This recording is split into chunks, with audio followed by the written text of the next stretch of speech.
அவர் நிலைத்திருந்தார். அதனால தான் கடைசி வரையிலும் தன் வாயை திறவாதிருந்தார். தன்னை முழுமையாய் ஒப்பு கொடுத்தார். சிலுவையில் அடித்த பிற்பாடு தான் அவர் பேச தொடங்கினார். நல்ல யோசித்து பாருங்கள். அப்போ அவர் நம் மீது எவ்வளவு அன்பை வைத்திருப்பார்.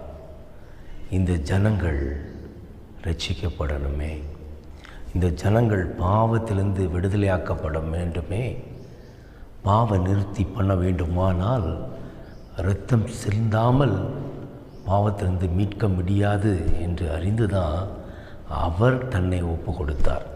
இன்றைக்கி அவருடைய இரத்தத்தினாலே நம்மளுடைய பாவங்கள் கழுவப்பட்டு கொண்டு இருக்கிறது. எத்தனை பேர் விசுவாசிக்கிறோம்? எதை நாம் நம்புகிறோம்? எப்படி வாழ்ந்து கொண்டு இருக்கிறோம்?